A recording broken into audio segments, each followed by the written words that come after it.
trading at its best.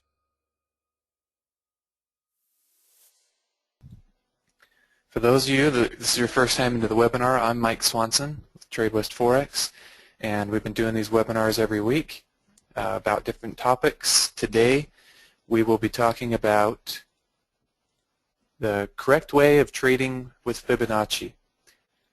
Okay, so this is something that it's been really popular in the last week or so. You guys have been probably getting lots of emails from different people about Fibonacci, so I figured we would hold a webinar and do this week all about Fibonacci. Okay, so I need to fix this so it doesn't go in reverse order here, but we're going to be talking about how Fibs or Fibonacci will really help, how it really helps traders besides just having some levels to trade off of, what Fibonacci levels are, and determining swing points to use. So as far as what Fibonacci levels are, we're not going to go into all the history of how they came about and the math and how they all work and all that stuff. There's plenty of other resources you can find on that side of things. But we will go in and just explain why they're important for your trading and how to actually set them up. And then we're going to talk about the important part of which is determining what swing points to use. This is a really important part because a lot of traders just go out and start drawing them on their charts and have no clue what they're doing, and then they wonder why the levels aren't holding and they're not working. Okay, so I'm going to bring some charts up and we'll go into this.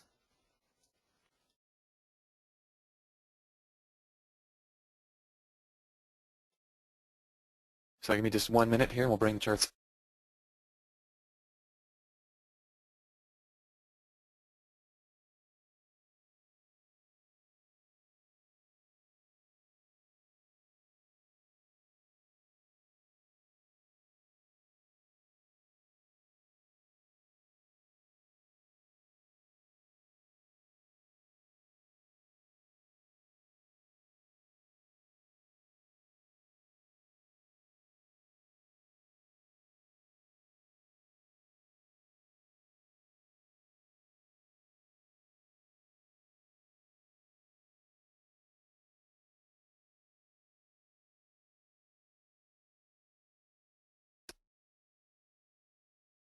Okay, sorry about that. Just took me a second to bring up the charts here for us. So here we go.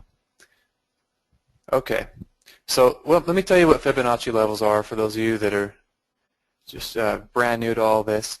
Fibonacci levels are a mathematical way of calculating retracement and extension levels where the market might find support or resistance during a move. And you know, this can be used in both trending and counter-trend trading. So, you know, that's the nice thing is it's very flexible. It's all about just plotting levels where the market's going to struggle or find support and resistance. So that's what the Fibonacci is all about. The sequences and things, like I say, we're not going to get into all that. What really I think makes this work is that there's a lot of traders using it. There's a lot of institutional traders using it, and a lot of retail traders. And therefore, if there's a lot of people reacting off of a certain thing, the market's going to have a pretty big effect at the same time. So let me show you here. We'll just go grab a random chart. Let me just grab the euro dollar. We've got a 1 hour chart. This can be done on any pair and time frame. But you know, what you're going to really need to do is just make sure you're drawing from a significant level. So even if you're down on a 5-minute chart, you need to be drawing from these significant points. Otherwise, it's not going to be as valuable. And of course, the smaller time frames, you know, you're not going to probably capture these giant moves and find those perfect levels because of, you know, there's a lot less people using them on, say, a 5-minute chart. They're more commonly used on the daily charts, the 4 hour, and that's why they are even more effective on those higher time frames. So I'm just going to start off here on a 4 hour, and what I'm going to show you is the Fibonacci tool is available in most trading platforms as like a free tool. And so I can see on MetaTrader it's right here. There's a little Fibonacci retracement button in the toolbar. So if you don't see it there, you can go up here to insert, Fibonacci, and they've got a couple different types. We're mainly going to just focus on retracement today. They have, fans, arcs, expansions. We will also possibly look here at expansions for targets and things. But let's just start off with retracement. Okay, so the first step here, which is, like I say, one of the most important, is finding the right swing high and swing low to draw from. That's the first thing, is you have to find 2 points to draw this tool on. And what a lot of traders will do is they'll just try to find, let me go grab, let's go look at something like this. Oops, turn off auto scroll. Is the market will be really flat, and they want to find Fibonacci, so they'll just draw it on whatever the last moves were. So let me show you the wrong way to do it first here, is to just come in here, you see this consolidation, and you come in and draw something like that. Okay, or even just like this. You're just kind of getting in there, drawing it based on, I'm going to change the color of this too.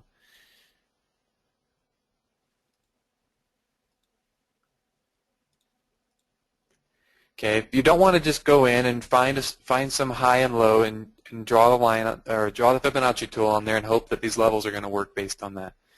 That's not the right way to draw them, and it's really not going to have much effect and be very effective for you.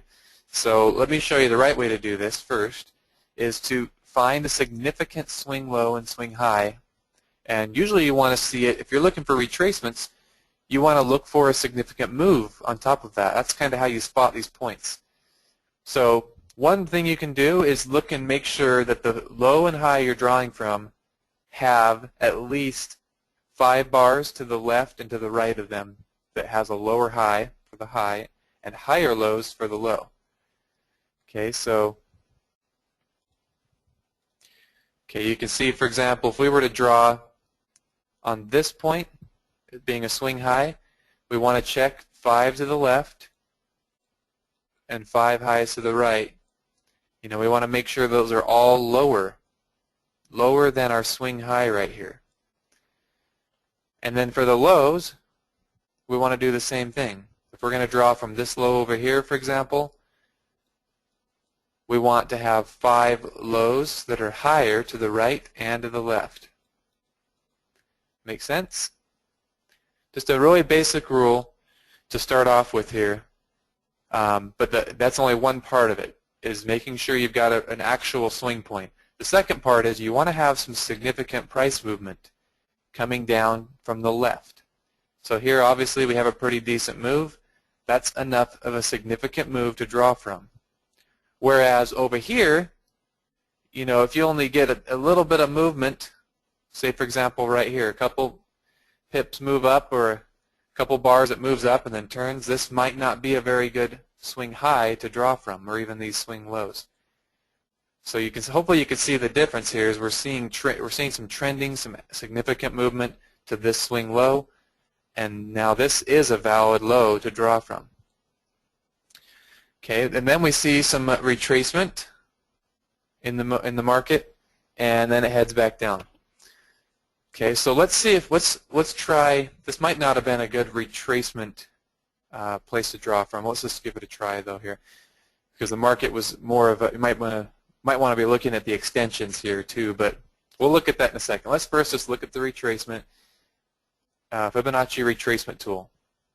Okay, so we'll come up here, we'll click on that, and then I'm going to click this swing high over here, since we had some significant movement. And then I'm going to click down here to the swing low. I've got at least 5 bars to the left and to the right on both of these. And I've simply clicked the high and I dragged it down to the low, and now it draws these Fibonacci retracement levels. Okay, so let's just do this without hindsight. Let's make sure you would see exactly how to do this when you're watching the market. Okay, so here you are, the market's made a move down, and now you're starting to see it's finding some support, or it's exhausted after this move. So you feel like it's going to head back up. Now you might want to figure out how far up is it going to hit? Is it going to pull back? Maybe you're short and you want to add to your position, or you want to find maybe you missed this initial move and you want to try to get on the retracement in the counter trends and try to sell short and still capture the second leg of the move. Well, we have this 38.2 Fibonacci level. This is the most popular level in the Fibonacci tool, 38, the 50, and the 61.8. Okay, so if there's a strong move in the market like there was here, a lot of times it'll pull back to that 38.2, and then that's where the market bounces off of. That's where you would want to prepare to sell. Okay, so if we watch what happens, the market, sure enough, right there, found that resistance. Came almost right to the pip there, found resistance, and started bouncing off. That's where you would be selling or adding to your position if you're short over here. Okay, so here's where you could sell, and then there you go, the market takes off. So that's just a very basic, simple, straightforward approach to Fibonacci. I'm going to be showing you many other ways of using this tool for targets. We'll look at the clustering of Fibonacci levels as well. Okay, now I'm just going to delete this for now to keep it clean, but what I'm going to be showing you here in a bit is how you can draw multiple levels on different time frames and different swing points and find clustering of them for even more significance. But let's just keep it simple right now. Make sure we get you up to speed first. I'll delete that off. And let's go look at another one. Oops. Okay, let's do this. Let's just come again, kind of ticking along. You're watching price. You're trying to find out how far is this going to retrace. Well, you have this significant low right here, right? There's all this movement from the left.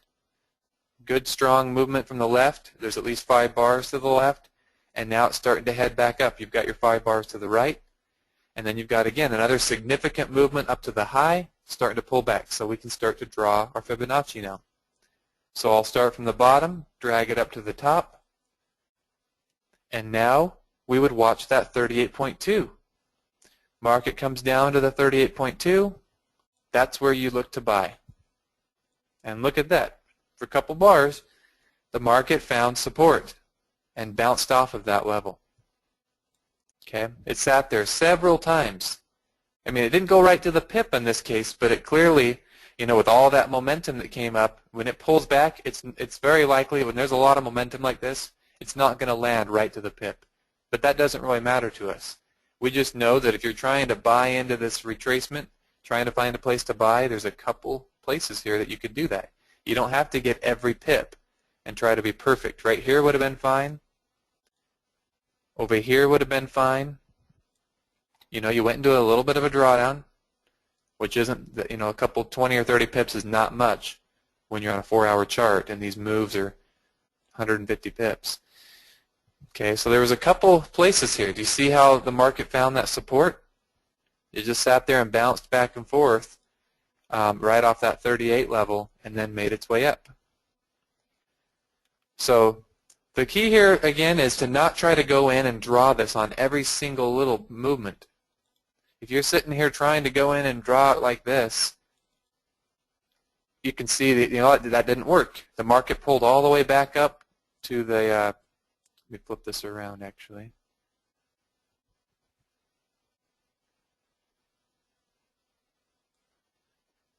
Okay.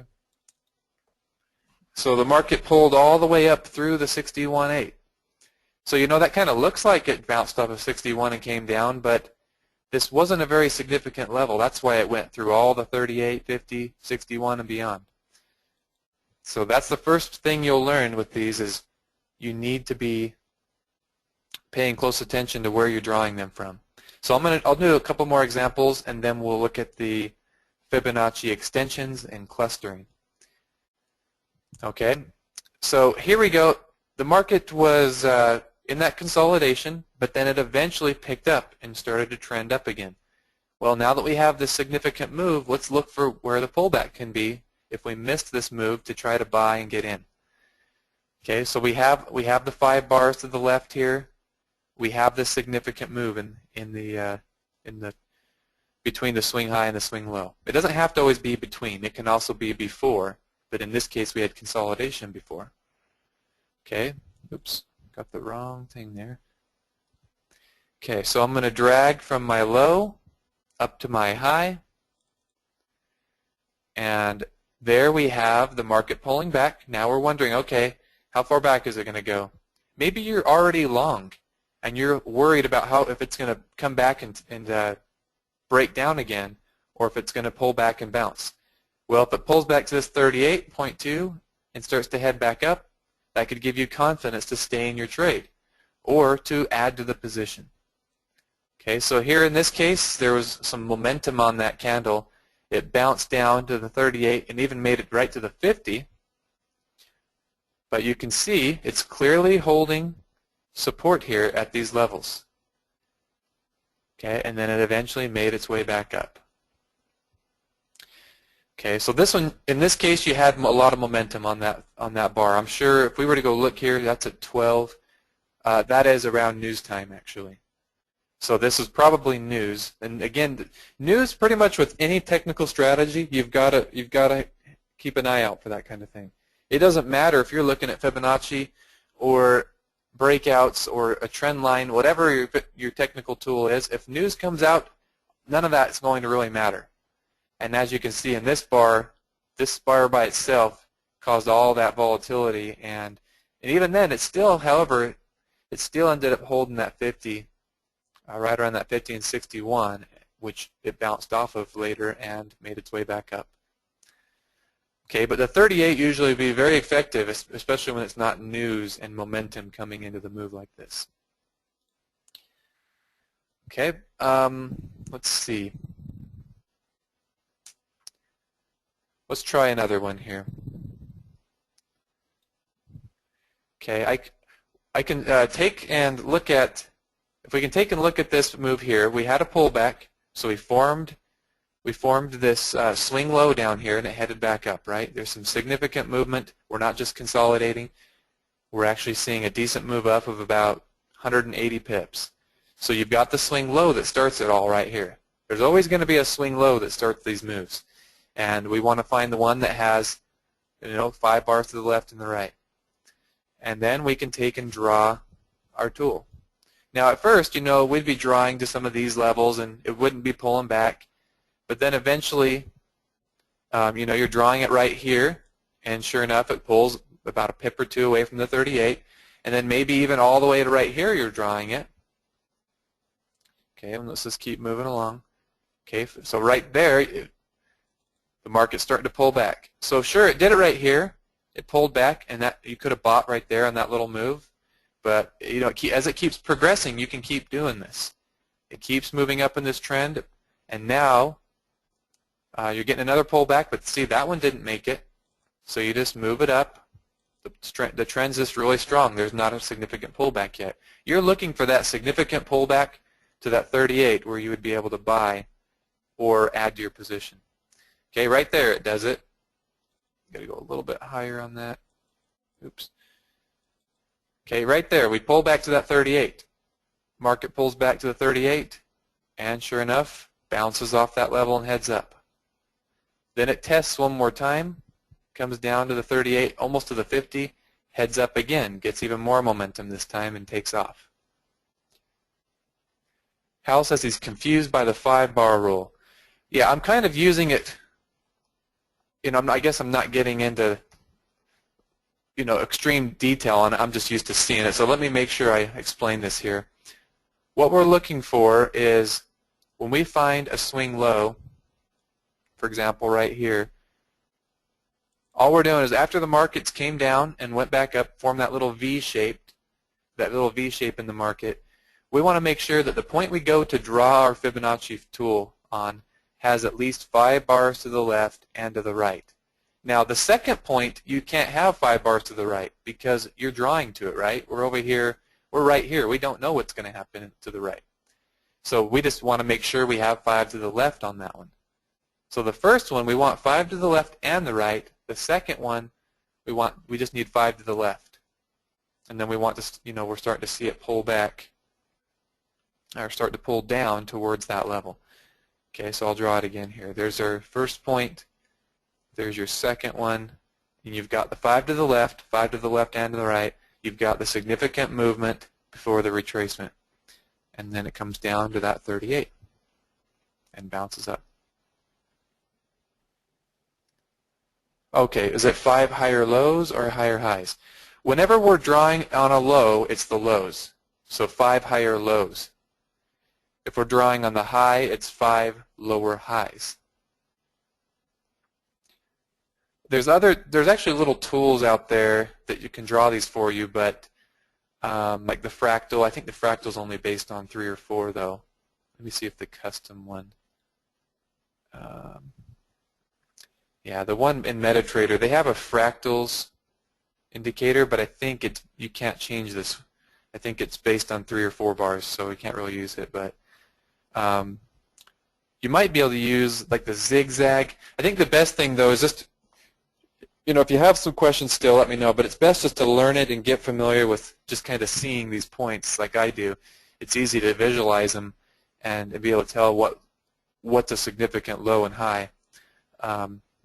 But like I say, when you're learning it at first, just look at a low in the market. You can see them really easily, and check that there is 5 lows to the left that are higher than that low that you found, and 5 lows to the right that are higher. And then for the highs, 5 highs to the left that are lower, and 5 highs to the right that are lower. Okay, let me see if I can show you one that's not valid so you can see if you're doing it wrong, this is what it would look like. Let me see if I can spot one here for you. Okay, this one right here. Let me zoom in. I'm going to mark this candle here.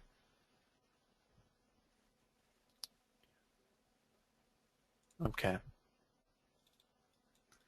Okay, so if you look right here, here you had a low, but if you look to the left, there were 1, 2, 3, 4, but then the 5th one was lower than the low. We don't want that. I mean, you could even draw a line on here on your low and then count them. 1, 2, 3, 4, that your 5th one is past the line. That's not valid. Okay, let me show you a couple more that are not valid. Okay, here's a high. I'm going to mark this high right here. Okay, if you look to the left, you got 1, 2, 3. The 4th bar is higher than the high. Not valid. You need to have all 5. 5 need to be lower than that high. And then also you can of course see on the right, only 1 bar was lower. Okay, so hopefully that makes sense going into it a little more detailed. Okay, so let's see if we can go. Let's go over here and let's do one more example. Then I'm going to show you guys extensions that you can use for targets after a breakout. Right now we're finding retracements in moves to either add to your position or buy in a trend. So say you missed the initial move, or you just came on and saw your charts. The market had all this movement, it's coming back, and you're trying to decide if you can if you're going to be able to buy on the retracement. Okay, let me show you one thing here first. I want to show you a failed pullback and show you kind of what you need to watch out for here. Okay, so here you would have a swing low right here. And this one is, let me show you here. This one here is, if you drew from this swing low to that swing high, if you look to the left, the movement to the left wasn't very significant. I mean, you had a couple bars. It was actually more significant here. There was a lot of movement up after that one. I've been showing you guys that if you see the movement on the way up, you can pretty much take it off any low as long as that low has 5 to the left. Well, this one here had exactly 5 to the left, but the 6th bar, you see there was all this significant movement. If I see something like that, I'm going to draw it down here. This is a much more, it's only a couple more bars over, but it's a much more significant low, as you can tell, right? But let's say if you did it wrong here, you would see that the market just clearly pushed through all of those because there's a much bigger picture here. Okay, so I'm going to want to move this over. So this is something, I mean, if you made that mistake and you did draw off this low and hoped that that little bit of movement from the left there was enough, you know, that's going to happen. It's not going to, you're not going to be perfect at this, and that's fine if you make some mistakes. But even this one might not work out. We really don't know. There's always going to be times when the market's making a trend shift. When it shifts from an uptrend to a downtrend or vice versa, there's going to be times it has to fail. And that's usually going to be when there's lots of momentum involved. Okay? So let's just see what happens here, though, in this one. We drew from a very significant point. There's plenty of movement, and the market's pulling back to that 38.2. Let's see if it holds that. Okay, well, here we did have really strong momentum. We didn't have any candles starting to turn back up at all, so it pushed beyond, almost to the 50. Momentum still strong, comes all the way down right to the 50, though, and starts to bounce off of there. So the one thing you can do is that, let's say you did pull the trigger on this 38. It did bounce up initially, as you can tell. It went up about 35 pips, but then it didn't hold and it came back. Well, if you're still stuck in that and it came back and came down here to the 50, you can still add to your position. You can use these as scaling in levels. So maybe you bought a breakout. Maybe you bought this breakout somewhere in here, and you started taking some profits, but you feel like it's just going to pull back and take off again. So you hold your trade. Well, this is where you would be able to add to that position again. You could add at that level here. It pulls back up, and maybe then you would have got both positions out with, between the two with a profit. Or you continue to hold. There's no one single way of doing this. This tool is just another thing you can use to give you many ideas in your trading. So I'm just giving you a few ways of using this. Okay, so you could have scaled in here, market comes down to that 50, and then you add your position again right there. Okay, and then it did go up. It went up to the 38, found resistance, pulls back down to the 61. Maybe you scale in there. And it shoots up another 100 pips. Okay, and eventually it does make it a pretty significant move back up. So the key here is if the 38 didn't hold, it's probably there was a lot of momentum. And, it did bounce, though. It did hold, but momentum was too strong. It had to test for more buyers, found more at the 50, and then went up, found more at the 61. Okay. So let's see. We've covered retracements pretty good, I think, here. We'll, if you guys have questions, let me know. Let me answer this question here. I see.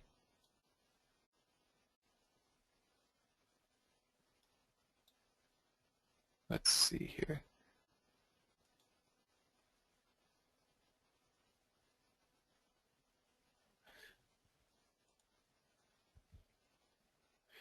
So the imperfection in fibs is that when you draw from major low to what seems to be a high, it has a high possibility of it not working out. So how do we use it effectively? Well, it doesn't have a high possibility of not working out. I mean, all you really need, especially with this type of system, I'm going to show you the extensions next that'll hold us together, but you don't have to be right even 50% of the time if your risk-to-reward ratio is decent. So with these, if you use extensions and have targets involved and you're making more than one-to-one on your trades, if all this tool does is give you a couple percent edge, if you're 55% accurate, you're going to be able to make money. But I'll tell you that these levels are much more reliable than 50%. So, that 38% level will bounce much more than 50%. But still, the key here is to know how to stay in for the big move. So I'm going to be going on to that here next.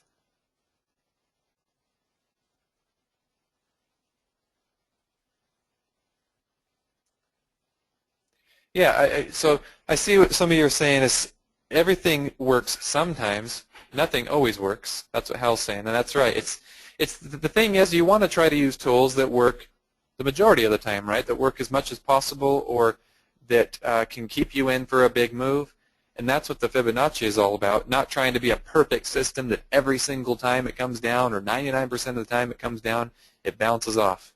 That's not what these are going to do. It might only be 60 or 70%, but that's amazing.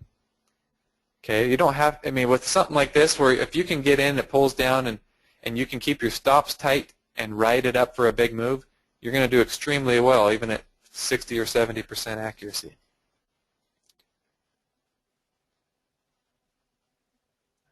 No, it doesn't matter if you have a 6-day or 5-day week on 4-hour charts. it doesn't matter all that much. It's all about just what the swing highs and swing lows look like that you're drawing on. And that's right, Hal. It works because a lot of people are reacting at these levels. So the idea here, let's say when the market pulls back right here to the 38, the reason that market would bounce is if there's a lot of buying pressure here. If there's a whole ton of limit orders to buy, that's going to cause support in the market.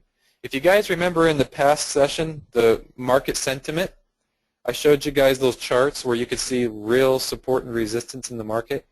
Well, a good chunk of those are derived, of that support and resistance is derived from limit orders that traders put in when they see Fibonacci's. Okay, so for example, you go over here, traders see this big move, they see it starting to find it's exhausted here, it's starting to pull back, they'll go put a limit buy order right here. Well, if enough traders do that, it starts to look like those market sentiment charts I show you. There's those dark levels of support that when the market comes down there, it's going to most likely bounce. If there's enough orders there, if there's enough traders looking to buy and putting orders in here, the market will very likely bounce.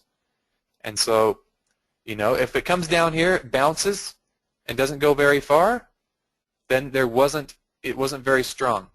And the next time it comes down, it's going to go find another level. And so in this case, maybe there was a significant number of limit orders that then were at the 50 and the 61. You could even go in and match this up with that market sentiment and see for yourself that that's what's happening. It's just one way. I mean, not everybody's doing this, but like I say, enough traders know about Fibonacci and use it that actually is what helps it make it work.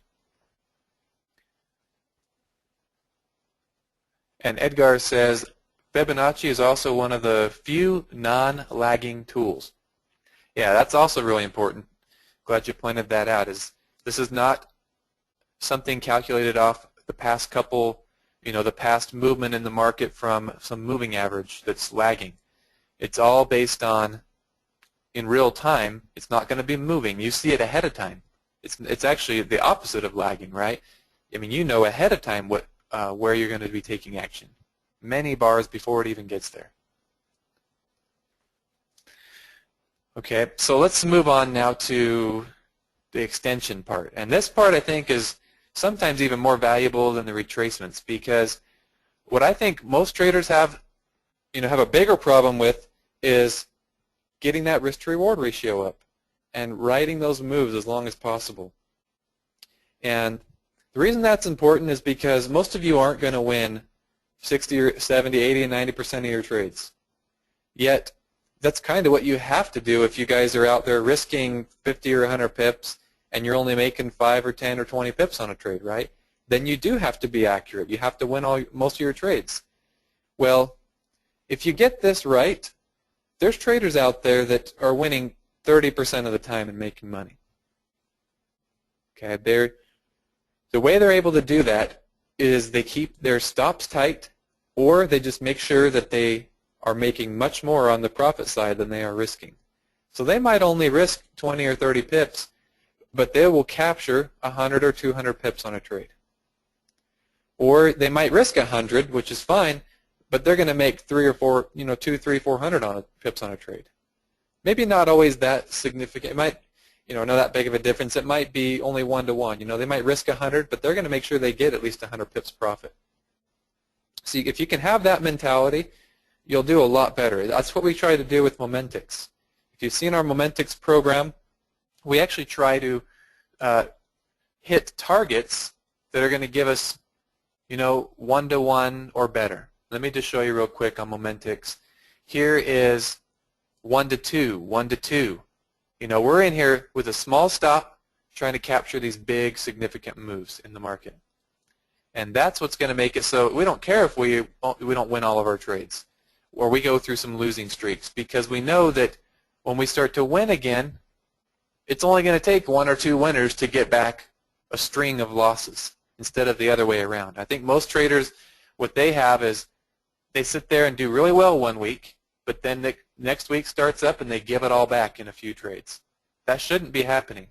That means you don't have the right risk to reward ratio. It should be that you can have 10 losses and then 1 or 2 winners can get in there and make it all back.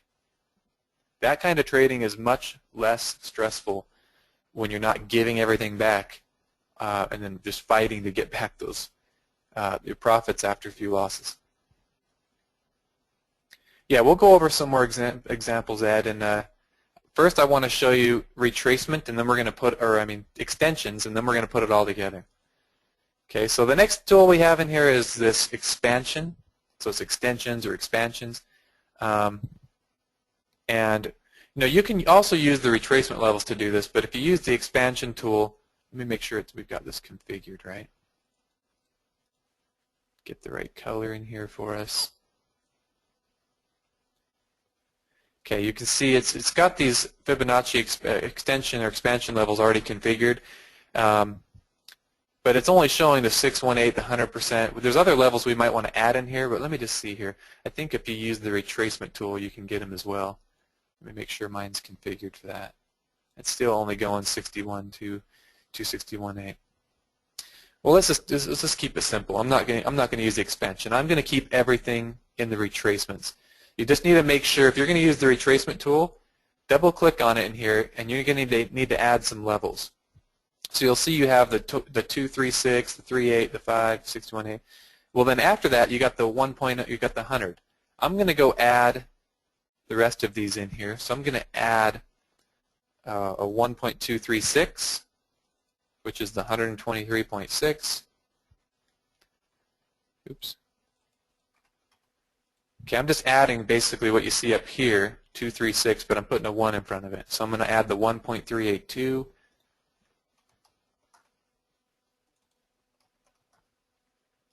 And I think that might get them all here. Oh, maybe with 1.5. Okay, now we should have all the levels we need for the extensions for the target levels.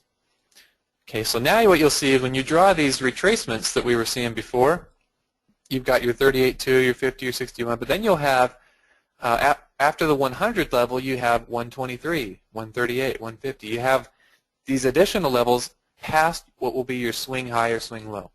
So let me draw an example here. Let's just go grab one. Let's see here. Oops. Okay, let's do it right here. Let's say you have the market that came down.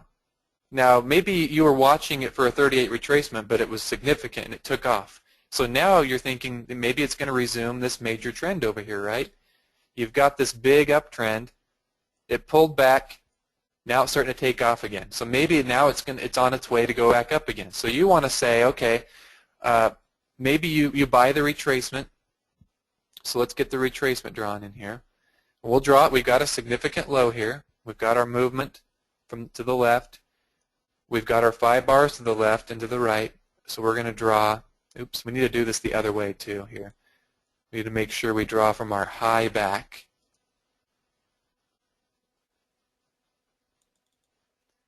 Okay, so here it pulled back, which that would be the 38.2 normally if we drew the retracement lines. But it pulls back to this pulls back to this level. So now you're looking for it to bounce and head up. So maybe you do buy right there. It doesn't have to always be an entry from Fibonacci 2. Let's just say you have some signal that tells you to buy here, or maybe not even then. Maybe you buy later. It doesn't really matter. We're going to just try to help you find a target. Okay, so we've drawn the Fibonacci extension. We drew it from the significant low and up to this high where the market's pulling back from. So now we've got these levels that it draws above the high. These are going to be where you target, if you're buying, where you expect the price to find resistance. So if you buy here, you're no longer just going to try to shoot for 20 or 30 pips or whatever you normally do, and you're worried about this resistance level breaking and all that. You know, what you're going to do is put your stop in and then try to hit these big moves. You're going to want to keep those stops tight. And we're not going to spend time trying to figure out the best place to put stops. Let's just say you put it below this swing low, or usually I don't suggest doing that. I'm just going to say you went somewhere down in here, right? Okay. You might even look at what these levels are in relation to your entry. It's about 75, 90, 100 pips. So make sure your stops, less than, say, 90 pips. So even right here, you're only 45 pips. You could even go past that. Maybe you do give yourself some room in case it does test down here. But you're most likely with these type of trades, you're not going to have to give it all that room. If you're wrong on the entry like this, it's not, if it comes down through this 23.6 even, you're probably not going to want to hold the trade and think it's really going to get clear back up here. You might even just put it below the 100%, or the zero there. Okay? So now you got to stop at about 65 pips, but your targets are up here at 75, 90, 100, and 104. You're seeing a much better risk-to-reward ratio as long as you stick with the plan here. Okay, so let's keep pushing the bars along and see how the market reacts here. Okay, so here it broke through the resistance and it came just shy of that 123.6. So there, in this case, there was probably some sell orders up here, and from people taking profits, traders taking profits, or finding entries here. So it bounced back a bit, and then it picked up some momentum again, pulls back, heads up again. So see, you hold on this time. You hold on through this. You need to stick with those targets. You're trying to capture that big move. You've got your stop in place. There's nothing to worry about here, and you know that you don't have to be right. You only have to be right 50% of the time if your risk-to-reward ratio is good like this, 1-to-1 or better. So here it is. It comes up back through the 123. Now you're at 138. Start to scale out. Start to take profits at these levels. Even this one. You can take part of your trade out with the profit, move the rest to break even. Here it goes to the 138, and you'll see that's right there. That 38 again is where the market stalls. If it's strong enough, it'll go higher. Here you made it up to the 161, right to the pip. Right to the pip to this 161.8 level there. Pulls back. Okay, so even if you don't capture the whole move, sure, sometimes it's going to go right past those. But the key was you had some levels. You had no other idea where the price was going to go, but you had these levels in place. So when you had a plan ahead of time of how you were going to react. So if you didn't get all the way up to here, that's fine. You still got out 100 and something pips with a small, 90 pip stop or so. Oops. Okay. And then the market pulls back. So it wasn't too far off from where we were taking profits. You're not going to get the exact high every time. Okay, let me make sure I've answered some questions here, and then I'll show you a few more examples. Do the big traders use fibs? Oh yeah, a lot of different types of traders use fibs. The reason they do it too is because they know that a lot of retail traders are taking positions or targets at those levels, and they know there's going to be a significant amount of volume that they can get their trades entered on. And liquidity is going to be available at those levels and all those type of things. How do we know which fib levels will hold? Well, we never know 100%, and that's why that's fine though. If it doesn't hold the 38, we don't have to get it right to the pip every time. We'll just we'll use a scaling in or a scaling out approach. So like I was showing you here on the exits. The 123, it held and bounced back, but then it went up to the 38, found resistance. Then it went to the 61, found some resistance. So we didn't know which one of these was going to really end up holding, so we'll just scale out at each one. Now, if it just goes past them all, then that's one of those cases, just like this one, where it wasn't perfect. There was a lot of momentum in the market. This is only one out of plenty of trades that I could show you, and I'm sure if we went over them, you'd see there's probably still 60-70% accurate, which is amazing, like I say, if you're able to get 1-to-1 or better.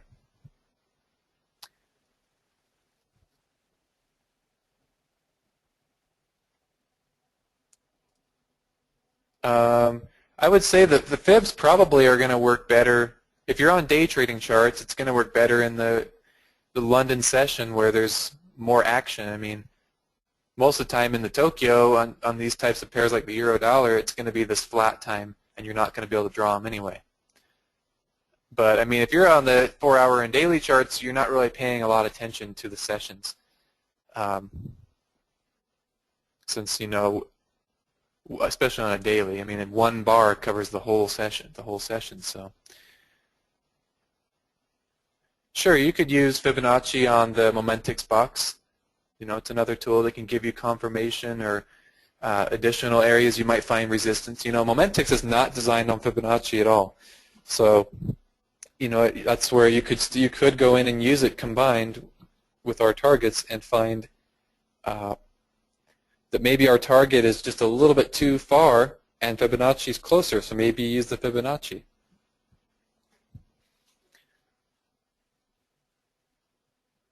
Can this concept be applied on 1 hour and daily charts, which is more reliable? Usually most of the time it's these higher time frames are going to be more reliable. However, you can trade on the 1 hour. The key is, again, just making sure that you're drawing on these significant levels. You don't want to go in here and draw it on every little swing level. You see, I will look at this picture and I'll see that this here is a significant one. Clearly, that's out of all of this action, if you look at just the swing itself, that's a significant swing. And this low is very significant to the rest. It's lower than all of them. There's a lot of movement. You just need to be more picky when you go on these lower time frames. Okay, so you draw it up, there it comes down right there to the 38, bounces off. Bounces off of it again, bounces off it again. Then it eventually broke all those orders out, so it comes down, finds the 61, and bounces off.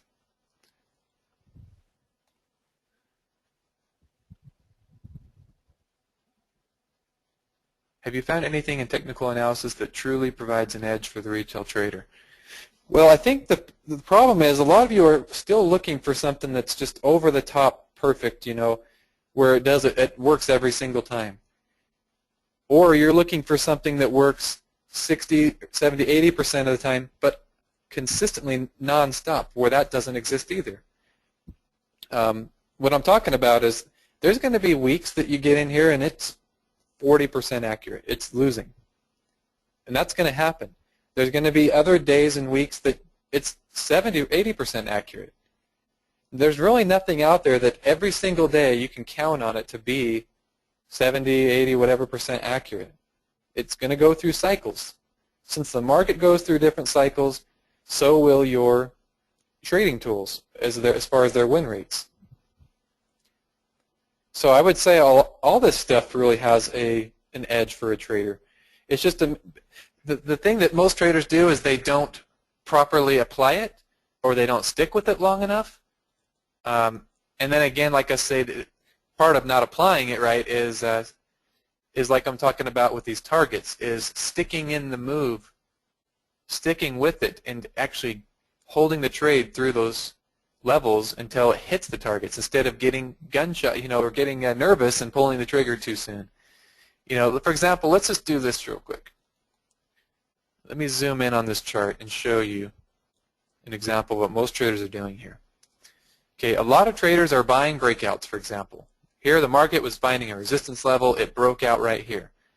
Well, if something like this happens to you, where it quickly pulls back, starts going against you, maybe your stop was right here, and it came close, and you're worried now. So the next time the market starts to move up and gets into profit, what do most of you do? What most traders do is you guys start to take the trade out. You're nervous now. You feel like it's, you know, very quickly you make this decision that the market had a hard time and almost took you out for a loss. So your emotions come in and tell you, hey, you need to get out of this thing. So what do you guys do? You take these small little profits. Maybe it wasn't even one-to-one. Maybe your stop wasn't right there. Maybe it was out here. But so you made a terrible risk to reward on this trade. And you look at it as, oh, hey, I got profit. Profit's not bad. Well, what hurts you is in the long run. When you do start to lose, you give all those little gains back because your stops are way out here and you're not riding the move. Okay, but let's say we were able to go in here and draw Fibonacci and try to give us something to give us some confidence in the trade to hold on. Okay, so I just drew it from this swing low, like I was showing you. That's a significant point. We have this significant movement in the market, and we drew the Fibonacci extensions. So I can see the 123.6, 138, and that's where we're going to look for targeting on this trade. Now we'll just see that it came up really close to the 23, and then right there it touched it. That's where I will take some profits. I am going to exit part of my trade right there.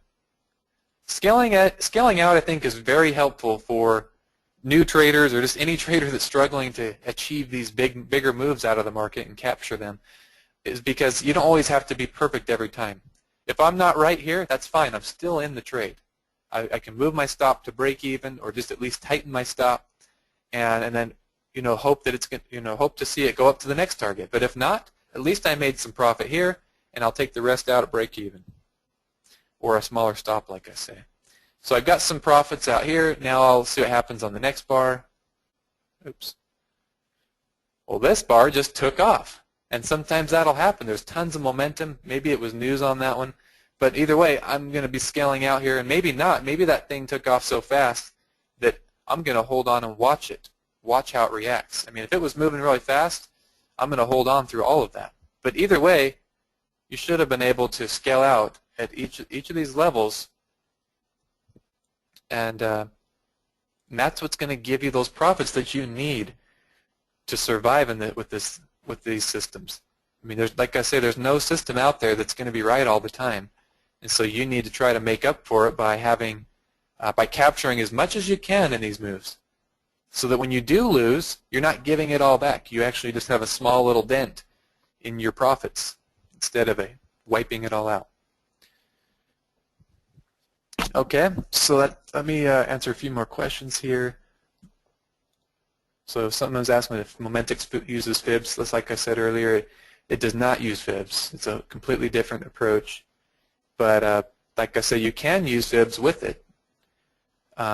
Giving you more confidence to hold a trade is a big part of why I think you guys should be using fibs. Instead of doing like I showed you a minute ago and getting nervous and getting out of the trade, you would see that there's these fib targets that you can plan on.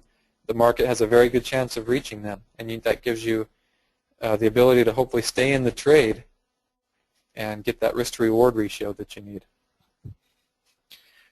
The key here is, like I say, though, let's say this failed. Let's say you're following it. Your confidence level's there. Let's say it did take off against you though after this. Let's say it didn't make it to your fibs and it just took off and bolted back down and hit your stop. You can't let that discourage you. That's going to happen. It's going to happen sometimes 50%. It's going to happen more than it doesn't. There's going to be those days and those weeks, like I say, that you just get your butt kicked in the markets where nothing seems to be working. And I think that's why a lot of you feel like there's nothing out there that exists that works, that gives you that edge. It's because you guys are making those assumptions way too soon. You got to give things time, and you got to properly apply them, and you'll see that in the longer run, these tools and these things that you've seen do work. They're consistent over a long period of time, and sometimes in the short term they do really well or they do poorly.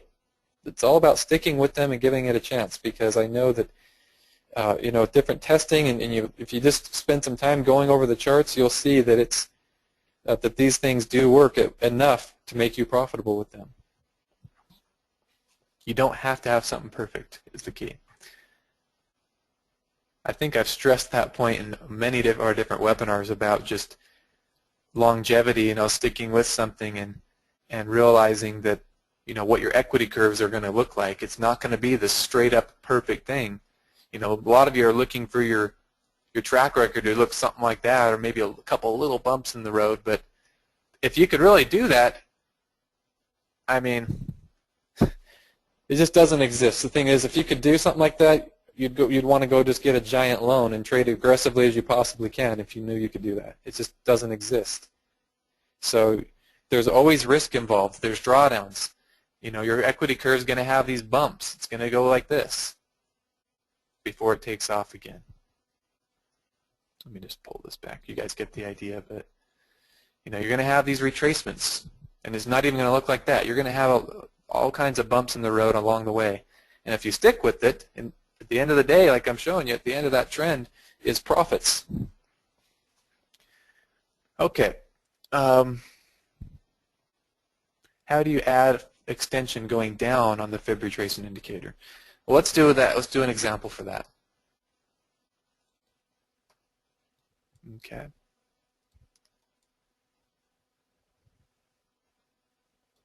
find a significant move here.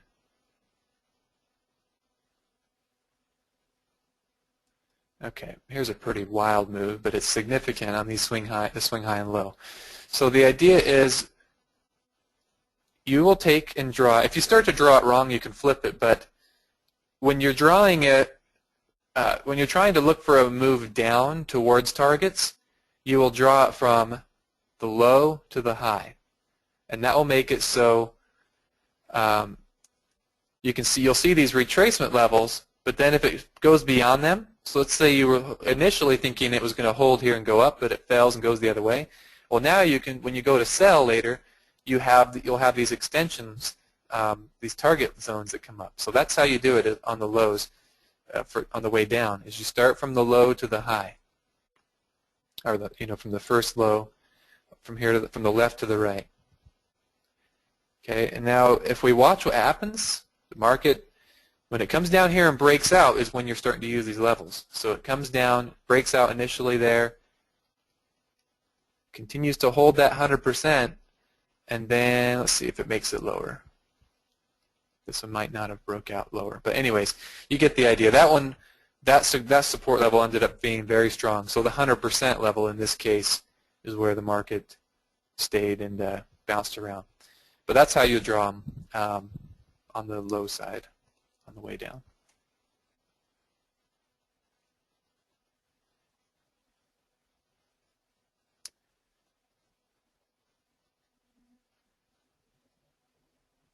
Ed says, I'm looking for something that's 30% accurate and offers a 3-to-1 risk to reward. Or 1 to 3. You want to risk $1 to make $3.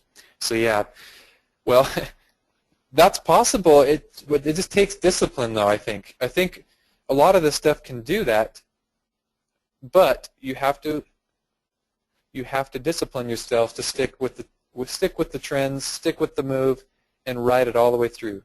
And you can that can help. It can help to be doing the scaling out approach, till eventually you learn how to get most of your move out at the optimal levels. But this is something. If you're shooting for a target like that, don't expect to achieve that in your first week, even after 10 or 20 or 30 trades. It might take a couple hundred trades. Then you could go back and look at it and be like, wow, I really did pull it off. But most traders just don't get that far, is what I see. Most of you take 5 or so trades, and then you're like, okay, I'm losing most of them, I'm moving on. And you might just have had a bad week. You got to give it some serious effort and time to prove that it works. Of course, you first have to make sure you're doing it right. I mean, that's what makes it really hard, is if you're doing things incorrectly, then you could give it months and be failing the whole time. So make sure you review this webinar.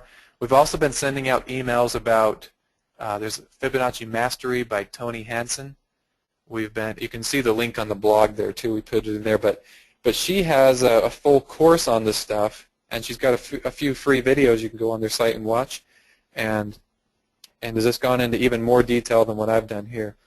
I'm going to show you guys the clustering, and then we're going to wrap this up. I'll answer a couple other questions too.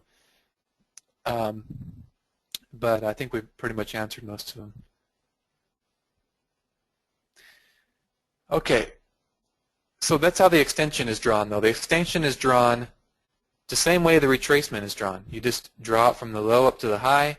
There's your retracements, and then after the 100 level is your extensions, your target levels.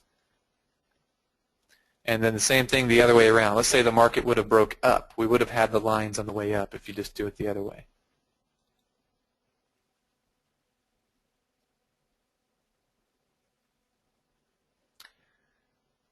Okay. Most of the time, though, what you're going to be doing is you're going to be drawing the retracements, and then when the market bounces off the retracements, then it's going to go up towards your targets.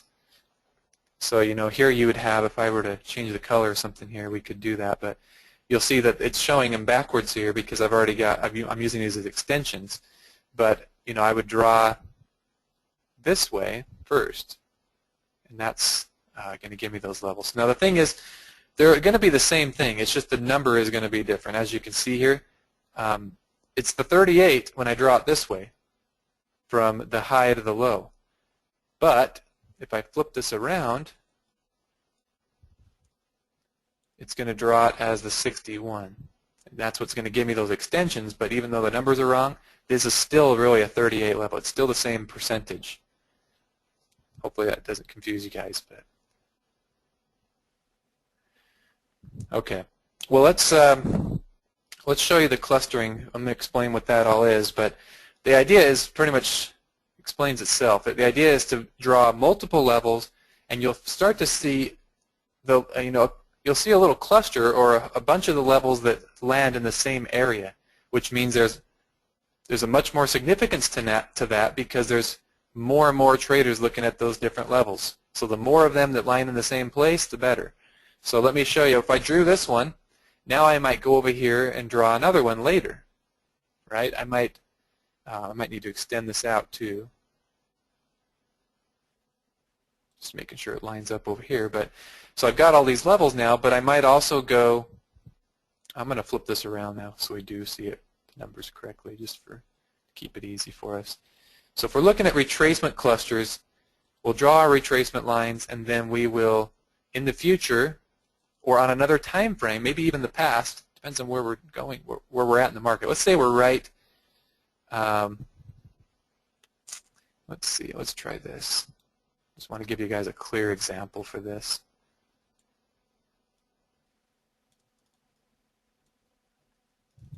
Oops.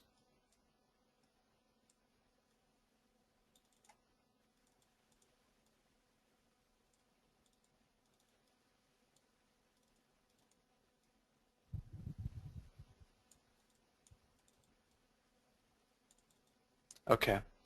So let's say you're right here in the market. I'm going to just draw a line on the chart. Okay, let's just say you're only right here so far. You've drawn your Fibonacci. Well, what you can do is you can go back and get additional levels. So you can go back to different time frames. Let's say we go up to the 4-hour.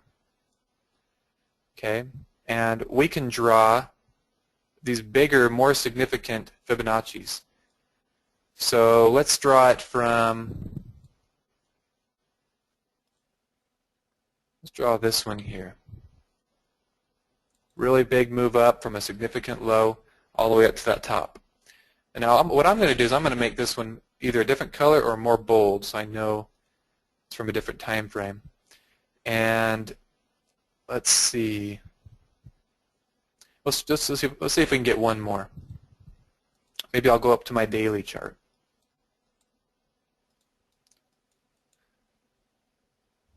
Okay, so on my daily chart I can go in here and draw it off of this low up to this high. Okay, so that's definitely a significant level. So you see what all I've done is I'm just going to different time frames and getting additional Fibonacci levels. Now I could go back to my 1-hour chart. Let's see where I drew that line. There we were. So we were at the whole time we're right here in the market. I just went back in time. We're trying to do this like, or trying to do this with without hindsight, without knowing what's coming up. But you'll get so that way you'll know how to do it exactly the same way in real time. Okay, so here you would have gone back. You've drawn all these levels. So now you can see when you're right here in the market coming down, you have this significant level we drew off the 4-hour. The 23.6 lands also right at the 38.2. Then you also have the 23.6 from the daily. I probably should have colored that one differently. That's all right. But anyways, you have these higher time frames that are showing these additional levels of where potential support is going to be when the market comes down. So that's that little clustering. Now you'll get more than just a couple that I've done. You'll eventually might have 5 or 10 of these, and a whole bunch of them will show up in one place. But even with just these couple, you'll see right here is that significant level. Okay, so the market comes down to the 38, and you know there's also that 23.6. And then it comes down here to the 50. Now, if there were more than just these two here, let's say there was 5 or 10 levels here, it would have been much more likely to hold. The probability would have went up. Okay, down here to the 50, it's coming down, comes back up to that, right to that level again, the 23.6, the 38. Let's see if it ever makes it back down to here. Oops. Okay, so see, we drew these a long time ago, but eventually you'll see that it later comes down, oops, comes down right here. Check this one out. Okay, I could have drawn more for the short term, like an extension, for example. Maybe I'll do that one real quick. Let's draw the extension off of this. So maybe you were looking for a target going short. I'm going to make this a different color so you guys can see. So here's your trade.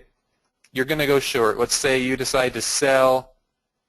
We don't want to go on that big candle. Let's say you sold before that big candle, or maybe not. Let's say you didn't. Let's say you did. Maybe let's say you did sell way late in that, which is fine. Let's say you sold way out here. You saw all that momentum. You finally got filled, and you're in the move. Well, you'd go and draw this extension that we've done here, and that would give you these levels. At the same time, though, look where that 138.2 is at. There's this clustering effect. You've got those other two levels and this one on the 1 hour all right there. Do you see how there's several levels of support here? That's where you're going to target. So that's going to give you confidence when you sell to try to hold on all the way to right here. So let's see if it makes it down there. And there you go. You can see that green candle spiked right down to that exact zone, that right in that area. That's where you take profits on that trade. Okay, hopefully I wasn't jumping around too much to confuse you guys on this. The idea, though, here is you go in and you draw your previous Fibonacci levels. Okay, let me just point one thing out here, though, is once those levels are broke, okay, so or test. I guess once they're tested, it's okay. But let's say when it finally breaks, well, then they don't really become as accurate anymore. So for example, here it already tested it, it came up, now here it broke it. Now I'm not going to really want to use these levels anymore. I might even delete it and go redraw my next ones, since this was drawn for a past move. So you're going to want to make sure you keep them updated, because the ones that have not broke yet are going to be the most significant. Just a little side note for you there.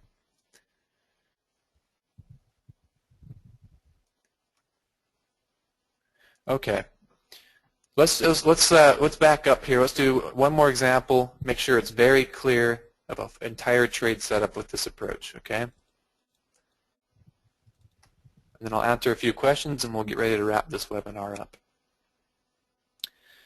Okay. So let's see. Let me see if I can find a clear example of let's find a short trade. We've been looking at a lot of buy trades, a lot of long trades. Let's look at a short. Let's say that you see this move, you're right here in the market, okay? You're wondering where you can find a place to sell to get back in the market on the retracement of this downtrend, right? So here you've got this big downtrend, the market's starting to pull back, and you want to get in. Well, what do? You draw the Fibonacci. Here's your significant point. You've got your 5 to the left and to the right. And you've got a significant move coming up and a significant move on the way down. Okay, so now we'll look at that 38.2 for an entry to sell. See if it makes it up there. This one might not have quite made it there. Okay, well, you did get to the 23.6. The 23.6 can still be used. What I would do is a scale in. So maybe you're going to trade a standard lot. You could take half of it, put in a half a lot here. Okay, so we could go find another example. I'll probably do one more, but let me just show you this one based on you took a trade at that 23.6. Maybe you're more aggressive and you scale in, looking at it as, this is a strong move. Maybe it's not going to come back very far. If it does, you would add to your position at the 38, right? Okay, so you take the sell trade there. Now you want to know where to take your targets, or where your targets are going to be. So you could grab that expansion tool, or continue to just use the Fibonacci. You just have to go the other way around. Okay, and then down here you've got those targets. So now you could put a stop in on this trade, somewhere maybe up in here. You've got targets that are 57, 76 pips. So put your stop, less than that. Maybe put a 30 or 40 pip stop in up here. Okay, now you've got these targets that you're going to look to reach. And there you go. The market shoots down to the 23.6. That's where you take some profit off the table.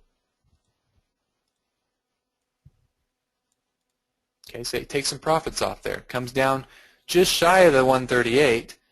Maybe as it starts to pull up, you take some more off because you look at it as it was really close. It's not gonna be perfect every time, but it's really close here, so maybe you take some more off. But even if you didn't, you made a good run. You already made it to what, 123.6, which gave you more than 1-to-1 if you did things correctly here. Okay, pulls back, and eventually here it would have probably pulled back to your break even. Okay, so that's kind of putting it all together. There's the retracement to the entry. Here's the breakout to the target. Let's do one to the upside, and then I'll answer some questions.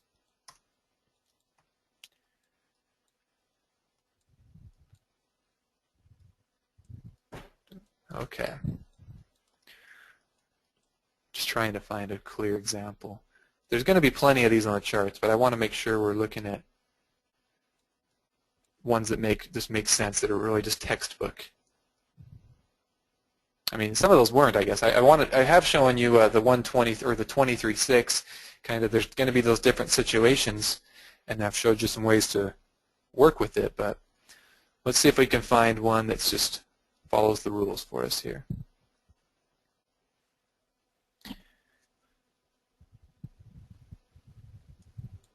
Okay. Let's just go with this. It's not going to be a 38, I don't think, but that's fine. Since that's not going to be perfect all the time. It might only come to the 38% exactly, you know, half the time, which is fine. Other times it'll go to the 50 and you'll just scale in. So let's show you how you would do that. So here's our low. There's significant movement. We've got this move up to here. Now we're wondering where is a place we could buy. We want to catch this move. And, you know, we're looking where can we get into this. So we'd be looking for that 38. If the market comes into it with a lot of momentum like this, maybe you wait. Or you scale in at least, right?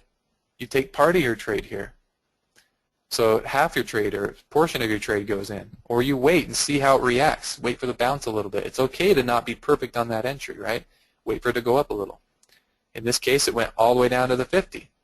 So you add to your position or you take your entry here. Or maybe you plan for a scale at the 61 just in case. Okay, the idea though is you don't have to do this. You can take the 38 and if it's wrong, that's fine. Just you have your stop in place. It's not going to have to be perfect. The idea is that it's finding enough support here. Maybe it has momentum, it pushes past it, but it's going to bounce back up. At least enough of the time that you're going to be able to make money. You're going to be able to win enough, you know, or you're going to be able to get a big enough move out of these that you don't have to win all the trades. You don't have to win 30 or 40% if you get a good risk to reward. Okay, so you put the trade in. This one did go a little bit further. Okay, maybe you've got, let's get those target zones figured out, and we'll figure out where the stop would go. So I'll just flip this around. It's kind of a funny way of doing it. You can just use the expansion tool, and you wouldn't have to do that. But here you go. You've got your levels way up here, so you can see this is going to be a huge profit potential. 86 pips to the 138. So you could put in a 50 pip stop, maybe even just a 30 or 40 pip stop. You can see you don't need that much room, and it's fine if the market pulls back. It doesn't have to be a perfect entry. Okay, your stop would have been out here, and you know, that gave you 30. You could even go more than that. You go 40 or 50 based on if you're going to catch these targets up here. That's better than 1-to-1. Okay, so let's see what happens here. Market kind of consolidates, eventually bounces up to the 100, just shy of the 123. Maybe you do take a little off the table here when it starts to pull back. You know, you could take it even on that retracement down in here. It gives you 48. Give you a 1-to-1 on part of your trade. And it bounces up here again, right to the 123. Then it hits your 138. It bounced off of there. That's where you scale out some more. Then it does shoot up to your 161, and a big move takes off. Who cares about the rest of the move, though, right? All you needed to do was get 40 pips on this trade, and you easily done that at the 123.6. You got to get that, have that mentality with this trading approach. Is the idea is we're getting targets that are going to give us a good risk to reward ratio, so we don't have to win all of our trades, and we don't have that problem like I've been saying of giving it all back and getting stressed out and just burnt out on it. You know, I'm sure a lot of you feel that way after you have a great week and then the next day you give it all back. That's really frustrating. So go ahead. I'm going to answer some questions. I hope this has helped you guys. We're going to close this down here in a minute.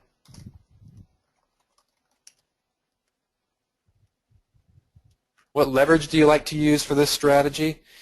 Well, leverage is not really dependent on a strategy. It's dependent on how many trades you're going to need to have open at once, what size your stops are going to be in relation to your broker, their minimum lot size. You might want to go review our last week's training.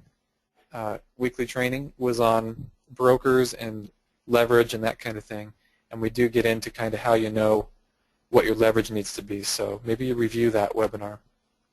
You can go to our blog and find the link, but it's just tradewestforex.com/webinar/weekly. I'll post it here in the chat for you guys.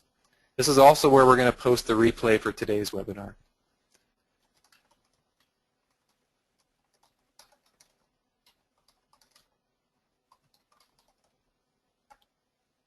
Okay, so there's that link.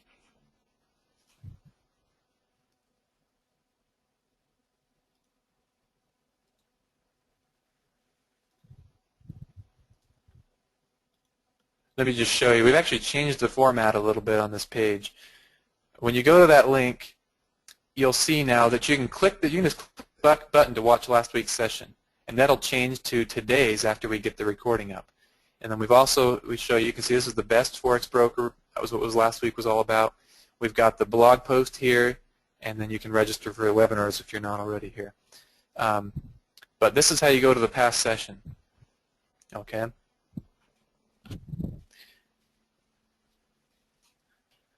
Andrew says, "Thank you, Mike. This helped me a lot. I will be giving this a go." I'm glad to hear that. It's just make sure when you give this a shot, you don't just try it out for a week or two, or take a few trades and maybe it didn't work out and you give up. You've got to give it some time. Also, don't plan on this technique itself being being all that you need. You're still probably going to want to apply, news filtering. Maybe Momentic strategy, other tools are going to help improve. Fibonacci. There's traders out there that could use it exclusively and do really well. It's just you might still want to use some of your other tools. It might not be a bad idea to use it like we've been saying with Momentics.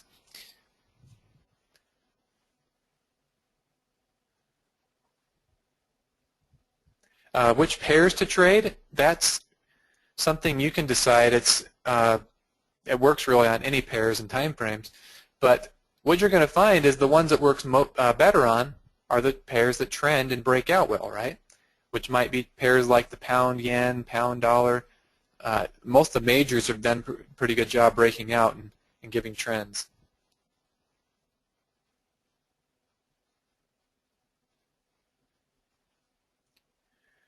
Okay, so Hal was bringing up a good point is that manual trading seems very difficult because of you needing to watch the charts all the time, too many things to pay attention to, all these pairs, time frames, all this stuff. So how do people do it? Well, the way that I've been teaching most of our traders to do it lately is through the daily charts. And that's where I've been spending more of my time because it takes less of your time and it's a lot less stressful, I think, because it's not extremely fast-paced. You don't have to be in here hurrying and making up your mind on this, different things before the market takes off, where you're going to miss the move. It's much less likely to happen on a daily chart. Now, most people don't like the daily charts because they don't see a lot of action, or it takes too long to develop, or they think too big of a stop. If these big pips are a problem, which we've explained that in a past webinar, that it doesn't matter if you have to risk 1,000 pips. If you're going to be able to make 2,000, that's fine. Or if you're going to have to risk 300 pips to make, you just don't want to take 20 or 30 pip profit with a 200 pip stop. Got to make sure you're making it worth your time. But the daily charts, see, you don't have to do that. You don't have to watch it 24 hours. You could pick a few pairs, take a few trades a month, as long as you get your account set up properly with the right risk parameters and minimum lot sizes and that kind of thing, you can trade the daily charts just fine. And again, you might just want to review our past webinar on that. But that's going to be where I think most traders need to start, is start on those daily charts. Learn how to trade a system there first. Once you're successful in the daily, then start to go trade your 15-minute, your hourly, those type of things. If you can't be a success on the daily, then you're definitely not going to be able to work it out or figure it out on the lower time frames, where you've got to, like Hal says, you've got to be watching the charts a lot, and you can't afford to miss out, miss looking at something, whether it's news or one of those Fibonacci levels or some other tool. As usual, great presentation. Thanks for that, Edgar. Hope you have a good Labor Day holiday weekend as well. Thank you, Mike. This helped me a lot. I'll have to go. Great. Okay, looks like a lot of you liked the webinar. I'm glad to hear that. So if you need to review it, we'll get this recording up. If you have some questions, you can always shoot us an email or get on our live chat. But the key to conclude here is I want you guys to, whatever system it is you're trading, make sure you're first following the rules properly, but give it a fair shot. Give it enough time to prove that it really works or not. I'm talking 100 trades. Sounds like a lot, but you really need to give it more than a few trades or a few days, a few weeks. And this system is no exception. So if you give it that effort, I know if you're following the rules, you'll see that this stuff works and it can help you be a better trader. So I hope you guys enjoyed the webinar. We'll get this up for you guys, and I hope everybody has a great weekend. We'll see you in next week's session.